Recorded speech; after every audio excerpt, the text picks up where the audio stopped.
naddala bannakibiina ki NRM nga bali wamu n'abalyoyi b'emyoyo bakuŋŋaanidde ku yafeesi ya ssentebe w'ekibiina ki NRM ekyambogo okusabira mukyala w'omukulembeze w'eggwanga Janet Museveni n'okwebaza Katonda olw'okukuba ku mpemba wemba oluvannyuma lw'obukosefu obumumazeeko ekiseera. Answers. Lord, save our President General Yoweri Kaguta Museveni, save Mama Honorable Janet Museveni, save, O Lord, our leaders in the executive, save, O Lord, our leaders.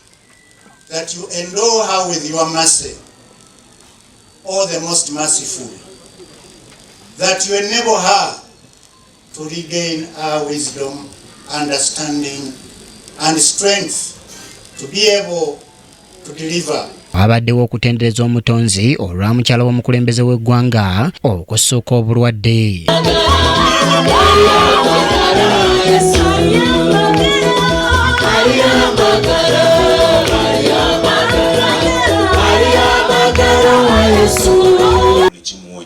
God sent his word and healed Mama where she was. Zaburi 23 ega nti Mukama akomyawo emmeeme yange.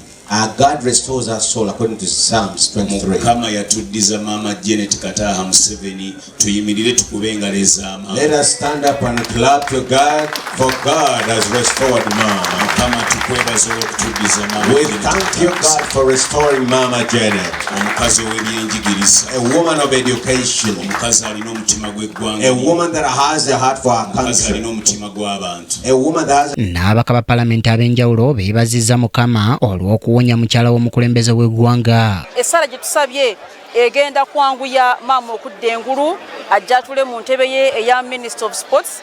Emirimu mingi nnyo Mama gy'olekeredde ku mmeeza, tukusabira Katonda akwanguyize okuwona ojje otereze ensonga zaffe. I would like to thank Mama Hajati for organizing this function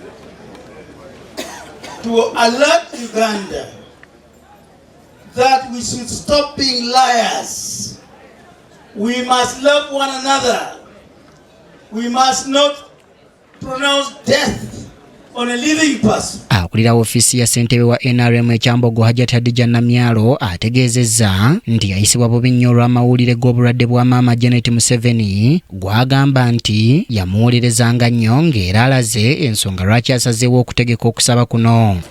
Concocted human intelligence. I said, now who is going to defend us? Who is going to see a single bit of the good we have done at least? I really don't know. Many people have been provoking us to the fullest and making us non-living things and making the world see us in a different perspective. But I've already seen Mama in defense of us. And even keeping on reminding His Excellency, our Father, about the good we have done. Chimera David yakusakidde eggulire lino ku KTV Amalindi.